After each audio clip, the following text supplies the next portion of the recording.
নবী। যাই নামাজে দাঁড়িয়ে যাব, পড়ব মাগো তারাবি। যেই নামাজের শিক্ষা দিলেন আমাদের প্রিয় নবী। রোজ হাসরে ধন্য হব মহান প্রভুর দিদারে। সারা দিনের ক্লান্তি ভুলে সুখটা নেব ইফতারে।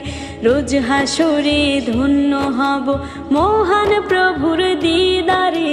সারা দিনের ক্লান্তি ভুলে সুখটা নেব ইফতারে। আত্মাকে মা শুদ্ধ রাখতে বন্ধ রাখবো পানাহার। হিংসা বিবাদ যাব ভুলে দূর হবে মায় অহংকার। আত্মাকে মা শুদ্ধ রাখতে বন্ধ রাখবো পানাহার। হিংসা বিবাদ যাব ভুলে দূর হবে মা